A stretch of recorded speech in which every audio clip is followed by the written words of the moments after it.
When you sent me packing down Green River Valley, I knew that if you couldn't. Hey, this is Adam with Mile High Stash, the podcast that asks what 5 albums you would take to a remote Colorado cabin in the event of a zombie apocalypse. Today we have the fabulous Emma Rose with us. This is the 17th episode of Mile High Stash, and I hope you'll give us a review on Apple Podcasts. It does go a long way, actually. Or even just tell your friends to find Mile High Stash wherever they listen to podcasts.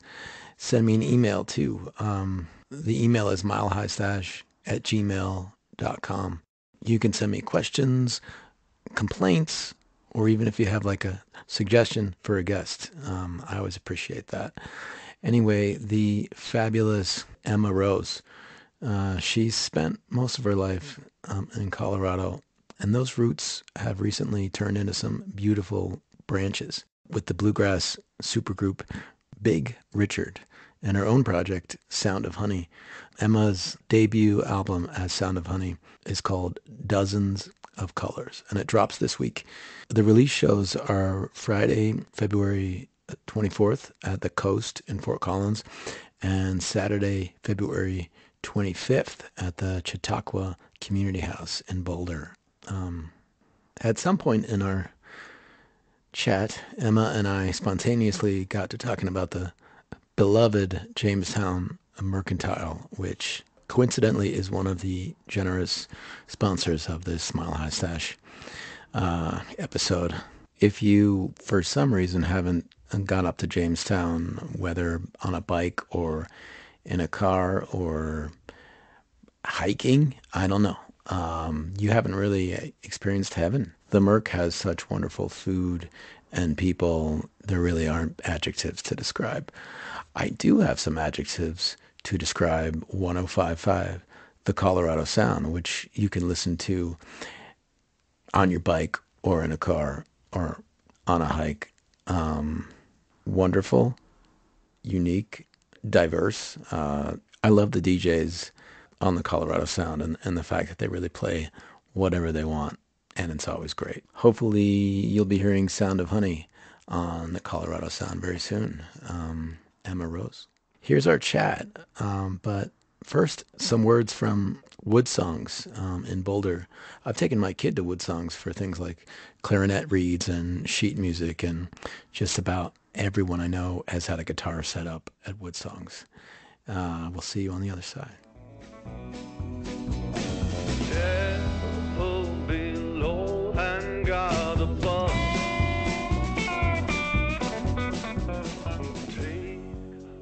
HB Wood Songs is Boulder's longest-running music shop, frequented by well-known local artists from Gregory Alan Isakov to the String Cheese Incident. Starting as folk arts music in 1971, Wood Songs has been a hub for the Front Range's musical community for over 50 years, offering friendly, expert service to customers of all ages and all levels of musical experience. Wood Songs offers the community a vintage boutique vibe with modern conveniences and services. They're musicians too, so they get it. Wood Songs strives to be a place where all musicians, from beginners to pros, feel at home. Along with instrument sales and lessons, Wood Songs does brass and woodwind repairs and features Colorado's finest string repair shop, located directly across the street. Stop by Wood Songs in Boulder today or check them out online at hbwoodsongs.com. Love is free, so take all you can. Where do you get your tattoos done? I've gotten them done all over the place. Yeah. I had a lot in Austin. I lived in Austin for a while. Yeah. And then a bunch of them on the Front Range, like Fort Collins and Longmont. Yeah. Yeah. I haven't really gotten any done in Colorado. I like to get them, like when I go on a trip, I like to get them in that place. Totally. You That's a great way to go. know? Yeah. So welcome, Emma Rose of Sound of Honey and this little band that you might have heard of called Big Richard. The first thing I want to ask is just, where are you from? Who are you? I think that question is hard to answer for me because I feel like I grew up in two different places. Like I was born in Wisconsin, but then moved to Iowa City and spent my whole childhood in Iowa City, but then moved to Fort Collins when I was like 10. So like half of childhood in Iowa and then Yeah. half in Fort Collins, Colorado. And where did you go to, like, junior high and high school in Fort Collins? I went to two, yeah, I started junior high here in Fort Collins and then we moved to Longmont when I was in eighth grade. So I did one middle school here in Fort Collins and then one in Longmont and then two high schools in Longmont. Wow. Yeah. Was your first instrument the bass? No, no, I started on the fiddle when I was like 5 or 6 years old. And how did you get to the bass? Um, I played the fiddle and then I think mostly I switched instruments because I got bored of them and I was like, I want to learn a new one. So Mhm. then I switched to banjo for a while and I took Scruggs style banjo lessons for like 3 years.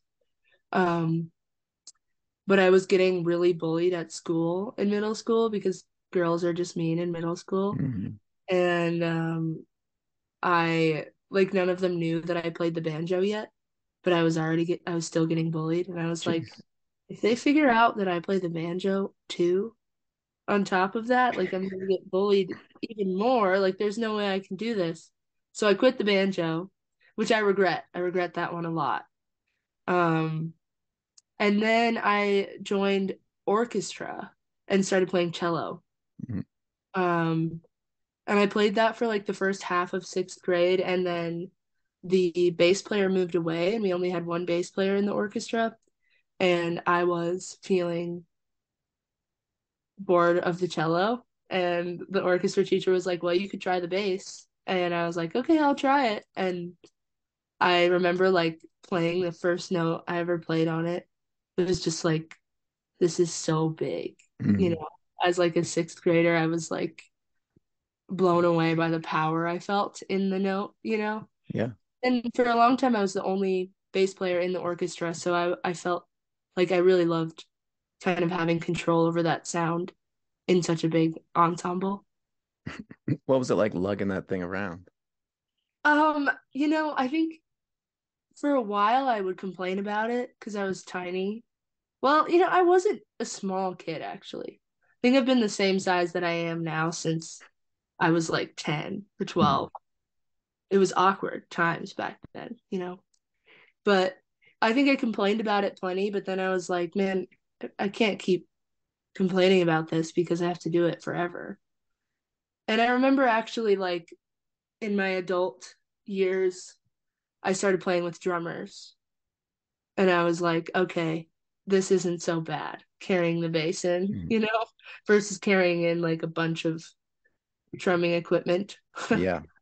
It's a lot. I mean, I played in Gasoline Lollipops for a long time, and Brad had this big bass to lug around, but having to set up a drum set, um, you know, and load it and unload it. There's always this time at the end of the night where it's coming. It's Yeah, inevitable. You're gonna have right. to. But there's not one piece of a drum set that's as heavy as a bass. No, but it's like the trips to the car is like Yeah. my bane of existence. I'm like, how can I put as many things on my body as possible Mhm. so that I can like make this one trip? Like I've been avoiding getting a bass amp because of that, which is so dumb because like I need one on stage to hear. Right. I'm just like I don't want another piece of gear to have to carry inside. But I'll get there. It'll reach a point where it's like unavoidable. You just go direct for now. Yeah, we all have Felixes in Big Richard. Mhm. I'll use my Felix and if I can, like if I'm playing an electric, I often play gigs where I play electric bass and upright. So I'll see if like the venues that I'm playing have backline amps. Yeah. And they usually do. They have like a fat stack for me when I get there, which that's like my ideal situation.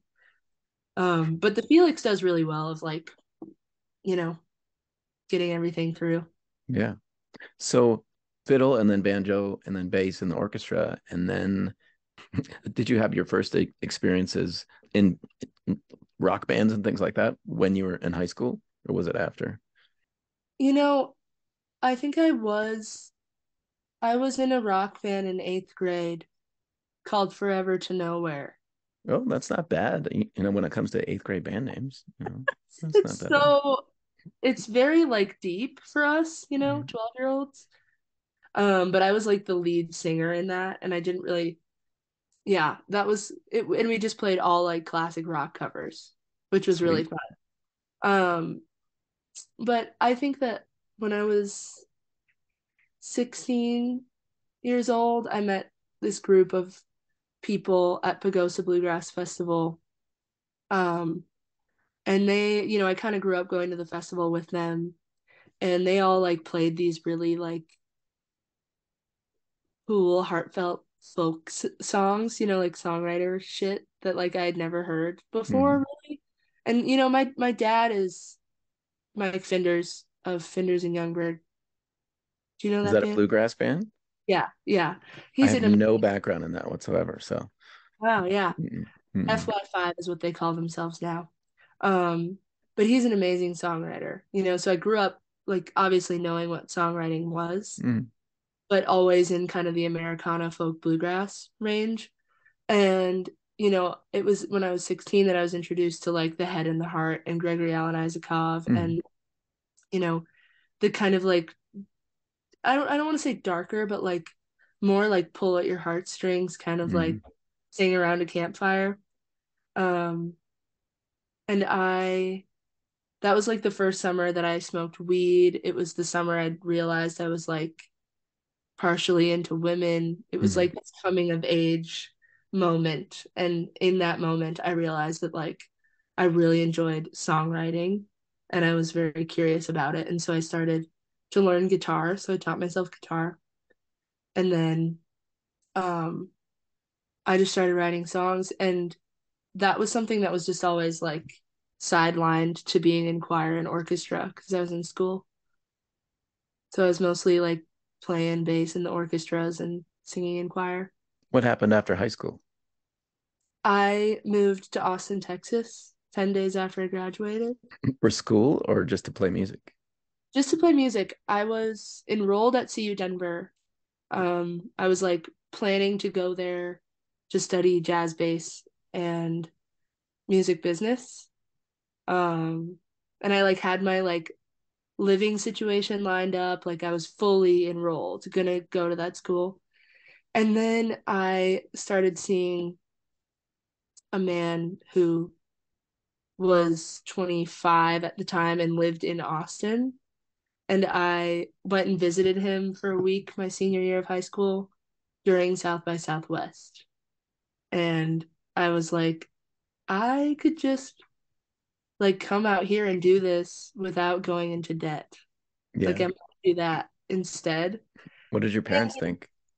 That no one was in support of that. They were Mm. all very like, what the hell are you doing? Like, you don't know this dude. Like, this is not a good idea. And I was like, I swear it's not about the dude. It's about the music.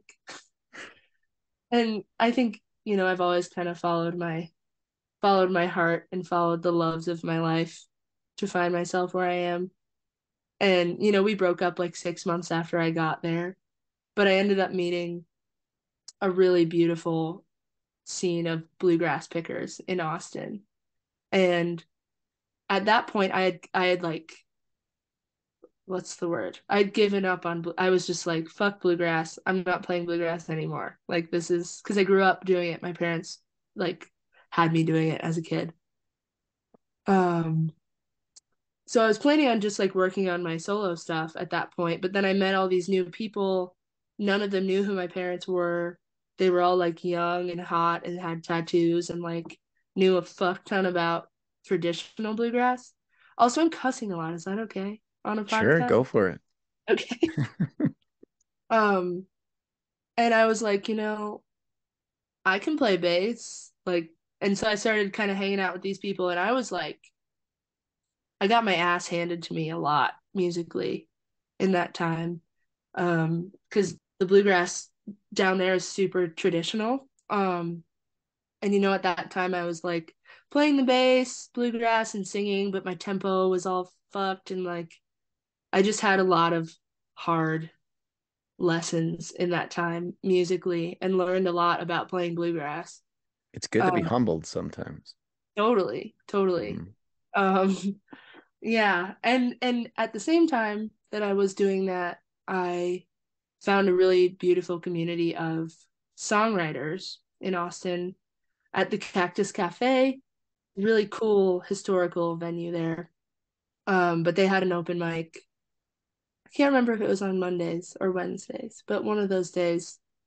And I just started going to that and met this like really sweet crew of like young songwriters. And they all still are all incredible songwriters. And I learned a lot about my own songwriting from those guys while I was learning a lot about bluegrass from this bluegrass community. And I spent 2 years down there doing that. And then I came back to Colorado in 2019 and just kind of like, felt my way around the world and was reestablishing myself here as like an adult instead of like the kid that I left Yeah. as. Sounds like it really wasn't about the guy. So Mm-mm. you proved everybody wrong. Well, I feel like my, you know, it was about the guy originally, partially. But I was also like, this is like it feels right, Mhm. and like my heart feels drawn there for love, but also for music and exploration. And, you know, I feel like if you follow your heart in those ways, you end up in the right places, usually. Well, the other thing is that you did get a musical education, even though it Totally, wasn't in school. totally. Yeah, and it's been really valuable because I came back to Colorado. I guess it wouldn't have been the year that I would have graduated, but I ended up linking up with a lot of the same people that I would have met in college had I gone to CU Denver. Um, and there is part of me too that's like, I definitely wish that I had more technical knowledge on the bass and more desire to practice. Mhm. But, and I think that stuff I learn that stuff well when I have a teacher, someone to report to. Mhm. But other than that, like, I think it was one of the best decisions I ever made to not go Well, to school. sounds like it worked out. Yeah, yeah, it's been fine so far.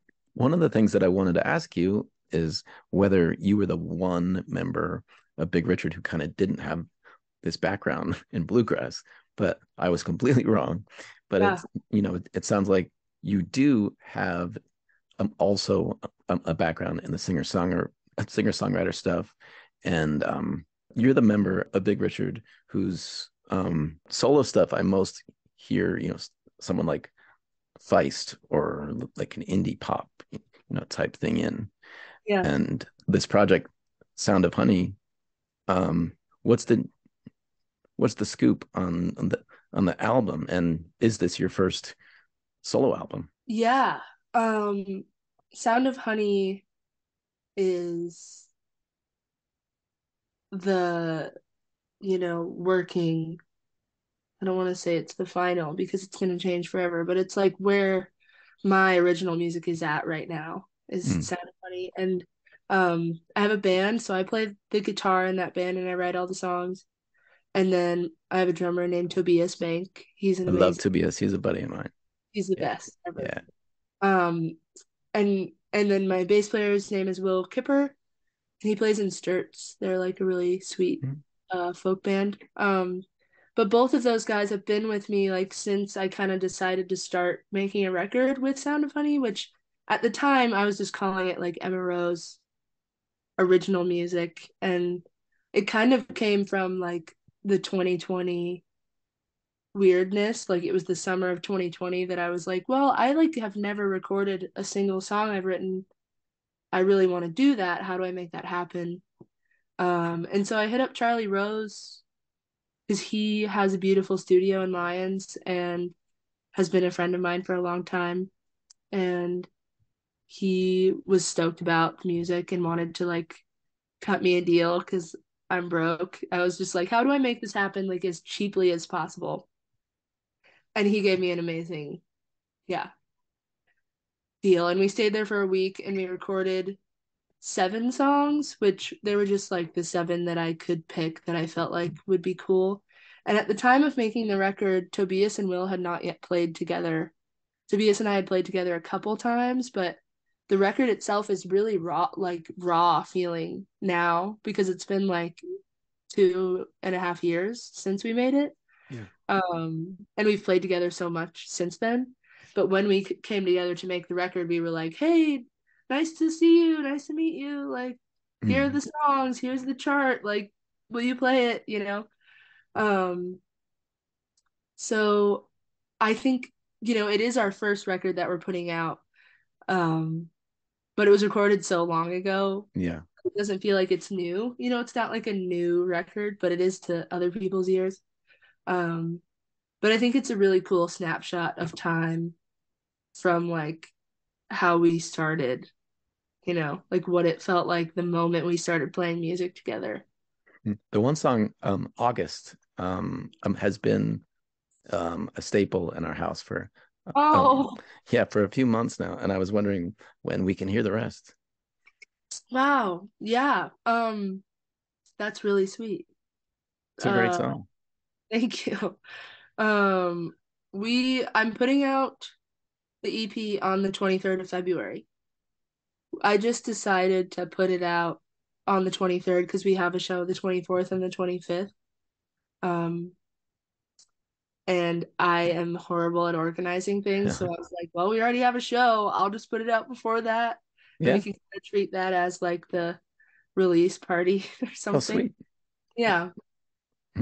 I was just at the Chautauqua house last night with my kid for the Stealth Oh, yeah, show. totally.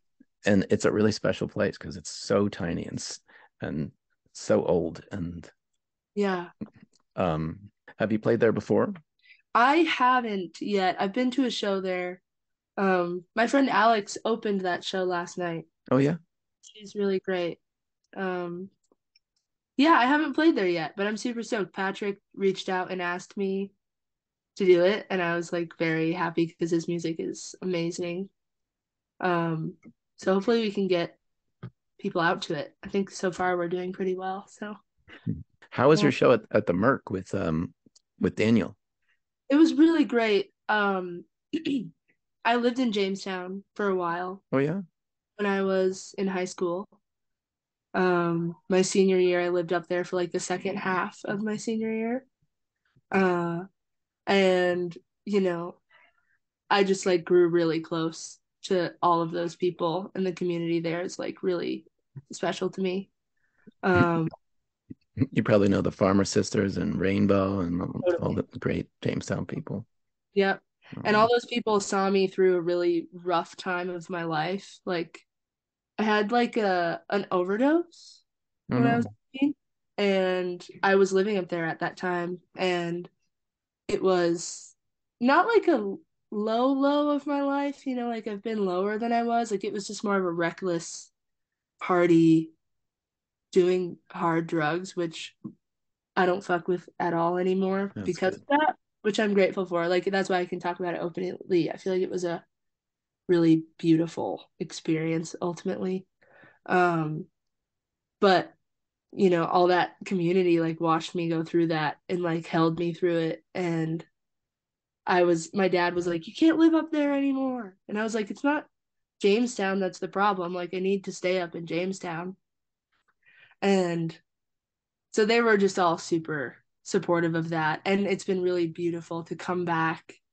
Like, I lived there when I moved back from Austin for a little bit, but, um, they all are following Big Richard and Sound of Honey, and they're all just like super proud of me. And like, it's really Mm. sweet to be able to go up there and, um, see all of them and just to see the growth, like when you visit a place you've been before, you see how much you've grown since the last time you were there. Yeah. So all of this long story is to say that the show was really beautiful and sweet. Rainbow reached out after our friend Andy Clark passed away. Yeah.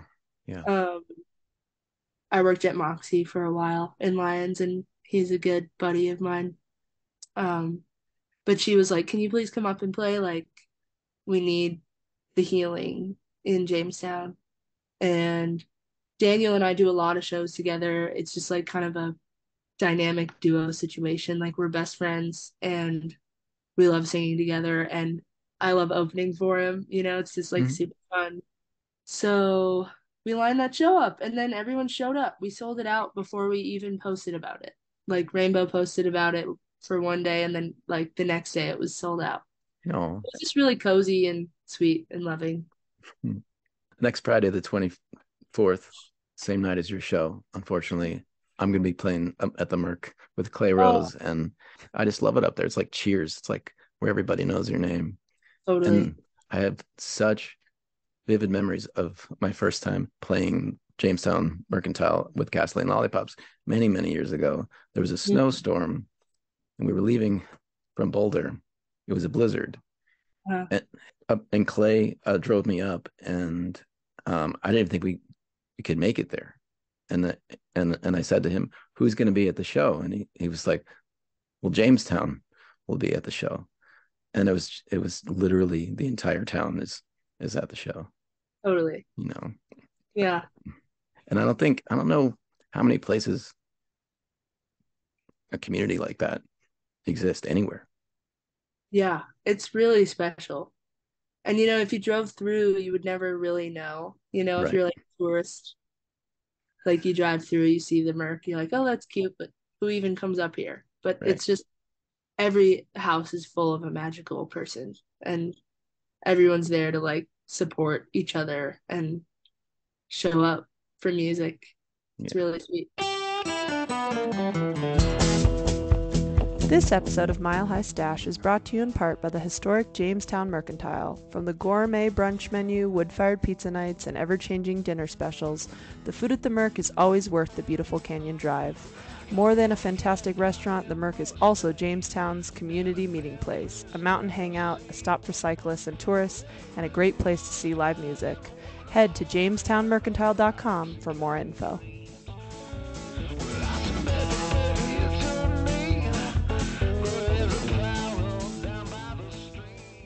Before I ask you about this band that you're in, I have a very serious question for you.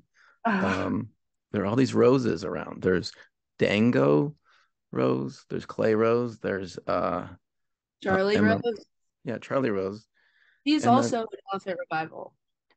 oh, wow. Plays like banjo and guitar and pedal steel and everything. So if there was a fight like Anchorman style, and they was all of the roses, Mhm. who who would win? Oh wow. I don't know, man. Clay like seems pretty hard to me. Like Clay would probably beat the shit out of anyone. You have more tattoos than Clay does, I think. I know, and I'm pretty like scrappy, but I've never been in an actual fight. Oh, Like, what are the, you know, it's hard too because I've never met Dango in real life. I could probably take him though. Charlie, I could take Charlie. most of the Elephant Revival people, I don't think they'd be so good in a fight, honestly. Yeah, I feel like I could.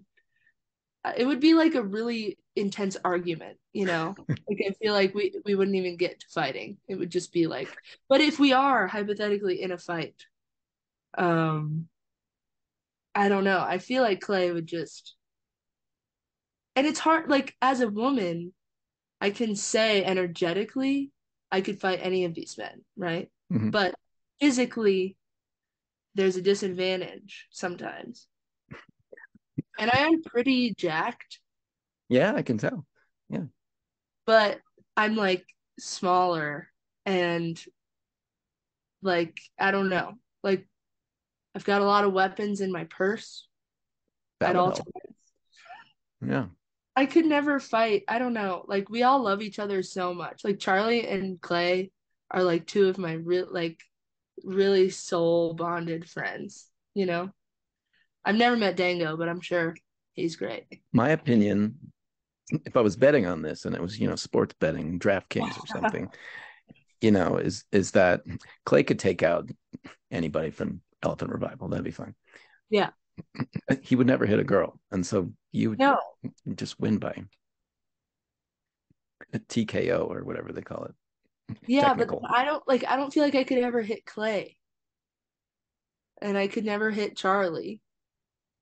And I could never hit Dango, you know? Yeah. Unless he's actually doing something real fucked up. I don't Like really hitting care. Clay. Yeah, yeah, there would be those dynamics going on. Yeah. Okay. Thank you for answering my serious question. I like that question. Yeah. I think it's very thought-provoking.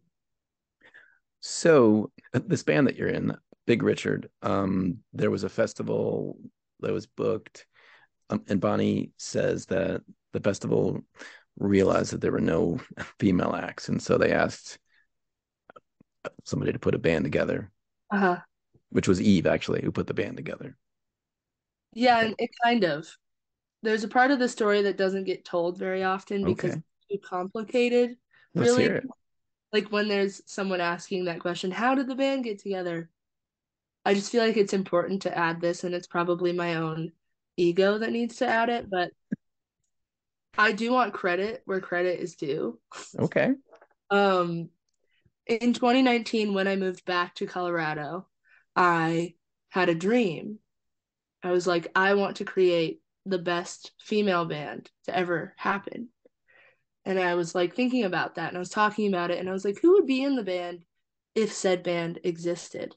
And I talked to Joy because I met Joy and her and I had this really special bond.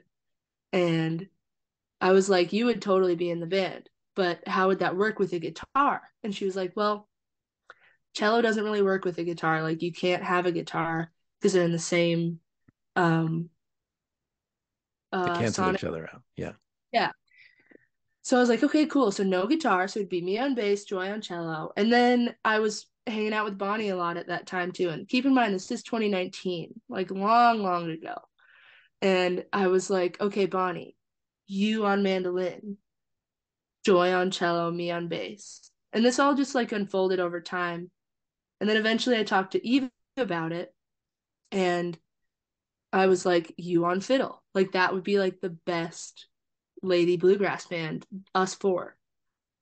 And so I had the idea of the four of us, and that's why Eve called us Yeah. specifically. Like Sometimes you she need a deadline for something to actually happen. totally, and like I didn't make anything happen with it, and none of us did. We were just like, wow, that would be so fun. Um, but Eve, she didn't just come up with the lineup out of the blue. It was Right. like I had kind of organized it in my scheming mind for the year of 2019. And when she got the call, she was like, oh, this is a good opportunity for us to play with that lineup that Emma suggested. So that's how we got together. I feel like it's easiest to just say that Eve thought of it, but I Right. definitely thought of it first. We'll see what the others say. So you play um festivals and all these things, and then your first proper headlining ticketed show is not at like the Lion's Lair or something. It's at the Gothic Theater, and you sell it out. So what's Uh-huh. that like? Um, well, at first that show was at the Bluebird. Right. Um, and then we sold it out in like 2 weeks, so then they moved it. Um, but before that, I think Telluride was the thing that we were all like, what? Well, I guess we got the Rocky Grass offer first from Greg, and I lived in Lyons for a long time, and I knew Craig, and I saw him, and I remember when he first saw our band, he like came up to me because I was working at Moxie, and he was like, "Hey, what's that band you're in? Like, what's up with that?" And he's an interesting man to talk to. He's like, "What's up with that? What's up with the name?" You know? He was kind of like seeing what was going on, and then he reached out eventually and asked us to play Rocky Grass, which I remember when we got that call, we were like, "What? This is crazy!" Like, and we had talked before that about maybe doing the band competition at Rocky Grass, like, because the whole thing started as just a fun time project. We were like, this is really joyful and sweet. Like, let's just do it for fun. Um, and then shortly after that was the Telluride call, and I think Telluride was the thing that sent us like over the edge, really. Because I don't know, it's all been like crazy. It feels crazy. It's been like really fast and like unexpected. It kind of feels like, for me, it feels like I like walked on a rocket ship to like tour the rocket ship. There's like rocket ship tours on the Mm, ground. And like I'm in the rocket ship taking a tour, checking out all the fun little knobs and stuff. And then all of a sudden the rocket ship takes off mm. into outer space. And we're just like, what the fuck? Like we didn't expect that to happen. And so while the rocket ship has been taking off, I feel like we've all been like trying to figure out how to like put our seatbelts on and like sit in Yeah. it and be comfortable and like not, bounce all over the cabin or whatever my stupid metaphor is. How do you take that rocket ship into a studio and capture this magical thing that everybody is uh all over the country, the stage show, that everybody is loving. How do you translate that into, okay, now we gotta make an album? I think, you know, with the speed that we took off, like we were playing all cover songs, Mm, all traditional bluegrass songs and some fun pop covers that we love.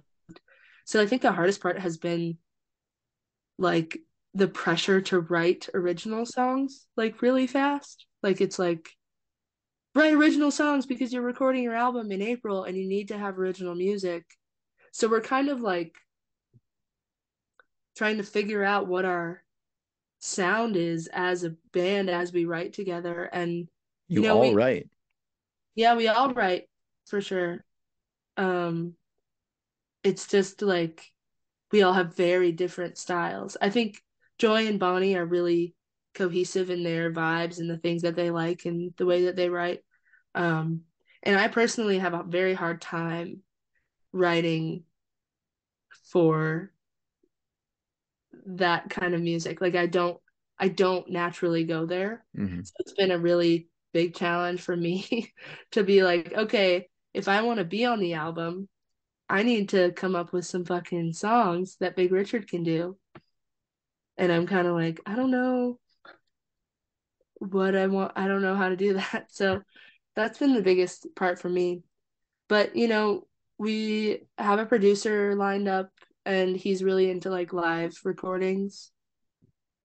So we're going to do a lot of live takes. Oh, great. It'll be cool. So we'll just like mostly be in the studio, like trying to capture the energy more than perfecting anything, because I think our band is way more about the energy than it is about like I don't know. We're all just like it's a fun live band, and we want to make sure we capture that in our record. You've already taken a Radiohead song and made it a Big Richard song, and a Billie Eilish song and made it a Big Richard song. So why not an MRO song? Yeah, I think that there's part of me that feels like protective over that music a little Mm, bit, like, and I think a lot of songwriters maybe can relate to that. Like, it's such a like the way that Tobias and Will hold my songs is like so perfect for me, and it's like I really can bring the song to them and have it come out exactly the way I want it. I do have a bit of an aversion to bluegrass music yeah. sometimes. And like, you know, even when I moved to Austin, I was just like, nope, I don't want any of this in my life. Like I'm doing my own thing. And I definitely have written a few songs that like fit more in the country range of things. Like, and I have written songs for Big Richard. It's just like so far out of my comfort zone. Um, yeah, and my songs aren't as cool as like Radiohead's or Billie Eilish's. Like they're not like as put together and poppy coverable. Right. It sounds like Big Richard is sort of about taking bluegrass out of its comfort zone anyway. Totally, totally. And it's like a beautiful challenge for me to have to write in a way that I'm not used to, and like, my writing process is pretty lax. It's pretty like I'm gonna sit at my desk, see if like play my guitar, see if I feel anything, see if I can come up with any words. Then I'm gonna like go eat some food. Then I'm gonna come back to my desk, and I love that. I think like writing is a big art form for me, and I've never quite gotten into the mindset of like factory production in my head in terms of writing songs. Because there is a way you can do that. There's like chorus form, verse form. You're singing about this, you're writing about this the whole time, like crank out a song. Um, and that's something I haven't spent a lot of time doing, but I think it's a good thing to do as a songwriter. There's no perfect way to write a song and Yeah, a blueprint, that works for everybody. Because if it did, then everybody could write a great song. right. So, Yeah, and I think I have a really deep appreciation for people's different approaches and people's different ways of painting. Like it's if you're making something that everyone's kind of seen before in like a different way, then that's not as interesting to me as someone that's like completely paving their own path. mm. You know, I really love that approach to writing songs and just really finding your own voice and style in it. I really appreciate that. So I don't know why this has like slipped my mind, but the whole theme of the podcast is 5 albums that you would take to a remote Colorado cabin in the event of a zombie apocalypse. So why don't you give me like 2 albums that you would take? Okay. I had 6 written down because I could not pick 5. I've never allowed anybody to have more than 5, unless it's like a London Calling or something. Like it's like a 2 record set. Yeah. Well, I I put them into 2 categories, but I'm gonna give you 2 Okay. because there's like music that I listen to now that's like super influential to me now, but then there's music that I listened to when I was growing up that was super influential to me then. And it was kind of hard to pick between those. But I'm gonna give you Dragon New Warm Mountain, I Believe in You by Big Thief. Oh, it's very surprising. Yeah. Yeah. And We Forever Ago by Bon Iver. listening to your Sound of Honey music. That's definitely an album I would think you'd be into. Oh yeah. You know, yeah. Yeah. Tell me about these 2 albums. I feel like so Big Thief is like one of my favorite bands of all time. It's mostly Um, because of Adrian Lenker, their like lead person and songwriter. mhm. Um, and she is like I think one of the best songwriters of our time that exists, and she's alive and she's like 30. Mm. Um, and she has her own solo albums with all of her songs on them, but she writes most of the Big Thief songs. And I think that like the way that they all play music together, like I know that they spent like years practicing and writing in a basement before they ever played their first show ever, you know? And Adrian's writing is just like some of the most, I don't know, it's like otherworldly to me. Like her writing, her words, what she's saying is so beautiful, and the way that she weaves it all in with guitar, like it's some of the sweetest art I've ever heard. Maybe someone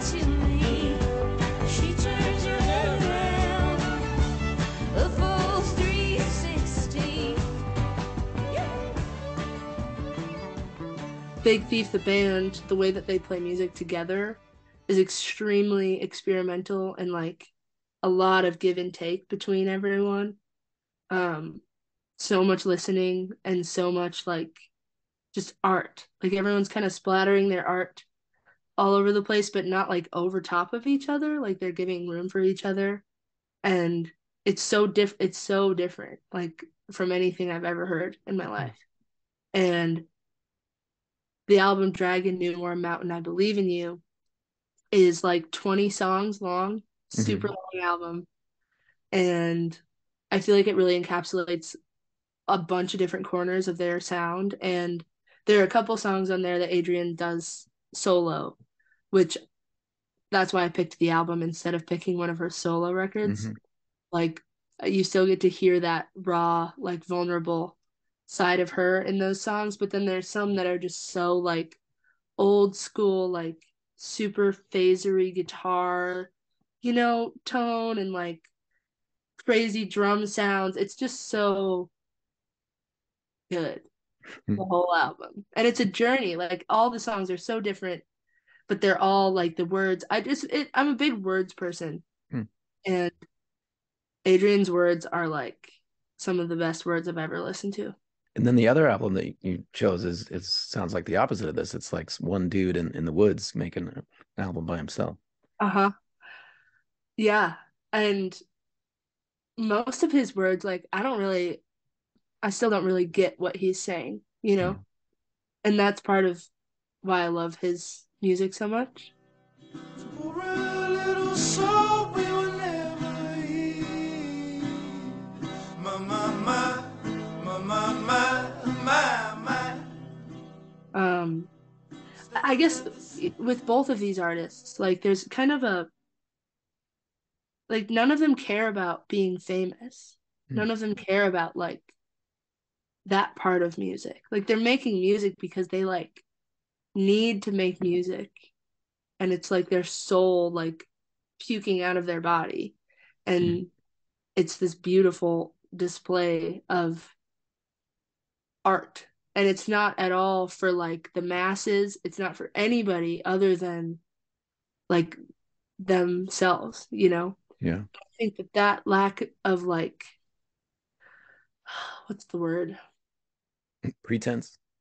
Yeah, like just fucking make art. Like it doesn't matter what happens. Like it when it turns into like how can we make money from this? Yeah. How can we tend to what the most people like? Then that's like not music anymore to me. Like Yeah. I'm super not into that. And so I love an album where you can hear that raw, beautiful like expression of humanness through sound. And I was listening to a really awesome podcast, and I need to remember what it's called. But it was an interview with Justin Vernon, and he was talking about when he was making For Emma Forever Ago. He was talking about how he like every day would like drink a beer in the morning, make himself 4 eggs, and like watch a show all day long. He was up in this cabin for like 6 months, and Mhm. like most of the days he was up there, he was just like fucking off. Right. And he was being a human person and then like making art from being a human. And like that fucking album came out of that, you know? He was setting a vibe. Yeah. And like, Mhm. I feel like when you're just like workhorse, like, I'm a music maker, I have to make music, content, content, content. It's like, are you a human anymore? Like, you have to be a human and like fuck off to have a place for art to come from. And I love that album is so raw and like fucking beautiful in that way.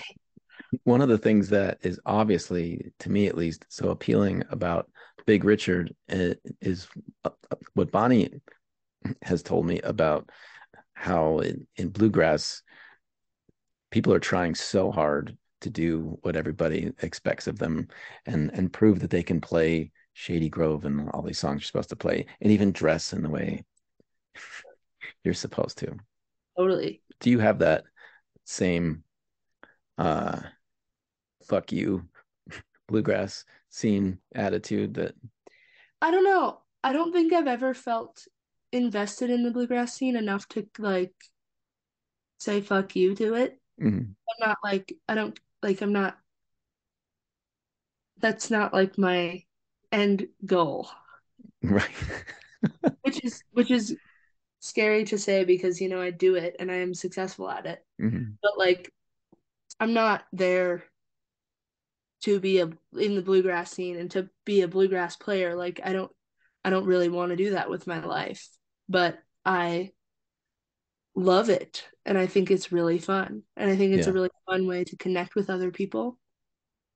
Um and again, like if you're so wrapped up in making music for the end goal reason, then you're gonna lose the whole process, Yeah. you know? And you're gonna like miss being a human, you know? Along the way, you're gonna like get so wrapped up in this like trying kind of thing, and like Yeah. you just gotta fucking eat 4 eggs and watch a TV show all day. Sometimes saying fuck you by saying how much you don't care is just as powerful or maybe less powerful than if you really don't care. I mean, that's even more it's even more punk rock, Right. you know. And I do care. I care about people. And I care about things that people care about. Mhm. But personally, like I don't feel a strong way about having a place in the bluegrass community. Though I do love when, you know, great bass players are like, hey, great bass playing, Right. like bluegrass bass players. Like that means a lot to me. I care about having a good bass pocket. That's about it. But there are musicians, and this is why I've never gravitated toward bluegrass specifically. There there definitely are players whose goal on stage is to prove that they're a really good musician, and they're looking for comments like that. Yeah. And I think that that attitude exists in all genres of music. I Yeah. think I mean, when you pick up a guitar as a kid, the thought crosses through a lot of minds that's like, I want to be famous someday, you know? Like that's what you see as a music, like a young person, musicians get famous or whatever. And it's like, why did you pick up the guitar? Do you like to do it or do you want to show off something? Do you want to prove something? And it's Hmm. like, I feel like keeping in touch with that first part, like just loving it and doing it for yourself is like the most important thing. And then if you do that, I feel like eventually people catch on. And the best musicians in the world like didn't give a fuck if they got famous or not. Maybe they did. I don't know. But I feel like where it comes from is kind of just staying true to what you love. Hmm. How do you balance the success and trajectory of Big Richard with wanting to develop your solo career? I'm still figuring that out. Yeah. I I have a strong method of booking where I just get asked to play shows. I literally like have never booked my own show for Sound of Honey. Um, and I'm very grateful for the people that asked me to play shows with them because I love playing shows. Uh, and at this point, like Big Richard's calendar is really full. And so I kind of am just trying to like fit Sound of Honey stuff in where I can, like where there's some extra time. Um, and I'm hoping that like eventually Big Richard stuff slows down, and I Mhm. think we all kind of are in that boat. Like we all are going to do it really hard while we need to, and then once it kind of fizzles off, I think all of our solo projects are really important to us, and ultimately, like I would love to have Sound of Honey be doing more stuff. But I think the main thing for me that I need to remember is like make music with Sound of Honey when I can. And I need to record it and I need to like just make music. And it's really easy to get caught up in the marketing side of things and to be promoting and figuring out how to do this and this, but like the amount that I make music with my band is like much less than I want it to be. Yeah. But I think I'd be happy if I got to make more music with Sound of Honey this year. I'm not going to take up any more of your time. After you give me your 3 final albums that you're taking. Okay. I have to delete one here. Okay. The third one is an album called On Guard by Ethan Gruska. I've never heard this name in my life. He is an incredible music mind, piano player. He's produced a lot of like famous people's music, but his solo stuff is really beautiful and creative, kind of similarly to the other albums. I know, I know, I know. It never really happened. And the next album, I'm going into the older stuff, is Blue by Joni Mitchell. Nice. I love Joni. She's a huge inspiration to me. And the last album is The Dance by Fleetwood Mac. Wow.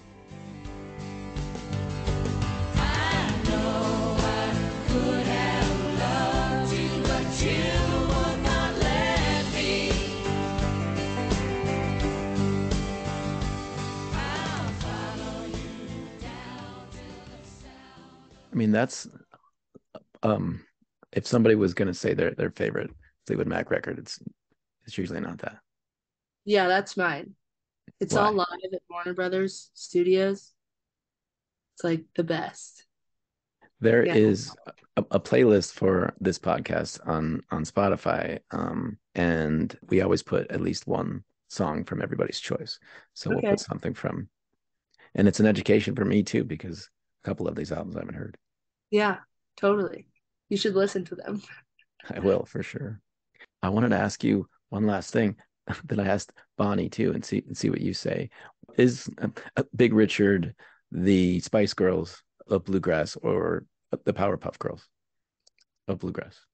Oh, shit. I would say Spice Girls. Why? I think that the Spice Girls are more unique to each other than the Powerpuff Girls are. And I think that we all, as Big Richard, are extremely different and we all encapsulate a very different vibe, but like we all come together and make it super. It's like the sum is greater than our parts. How do you Like say the that? Power Rangers, kind of. I think I would say Power Rangers ultimately. Like if you Mhm. were to add a third category, I would say Power Rangers is the thing. But I think Spice Girls is a really good thing because they all have completely different styles. Right. Like the Powerpuff Girls all look the same and there's only 3 of them. You know? Yeah. Like we don't look the same at all. And all of our styles are different aesthetically and like personally. I feel like, but we all fit together somehow. Yeah. Thank you so much for talking with me. Yeah. And Thank you. That was Emma Rose of Big Richard, Sound of Honey. She's got a voice and songwriting talent as deep as her bass. And yes, I'll admit right now, I have actually been pretty heartbroken and listened to Silver Springs from Fleetwood Mac's The Dance and cried. So I should really just come clean about that. Anyway, Emma and Sound of Honey play the Coast in Fort Collins Friday, February 24th, and Chautauqua Community House in Boulder Saturday, February 25th. Her new album, Dozens of Colors, is out this week. Next week, we have the one, the only, the absolutely badass Hazel Miller on Mile High Stash. And we're about to have a lot more soul because of it, and I can't wait. Thanks to the Jamestown Mercantile and Wood Songs for their generous support of this episode. Get in touch at milehighstash@gmail.com, and we'll talk very soon. I am also playing at the Jamestown Mercantile with Clay Rose of Gasoline Lollipops Friday night, February 24th. So you wanna rise above duality, you wanna transcend day and night. Yes, I'm old-fashioned, I just don't share your passion.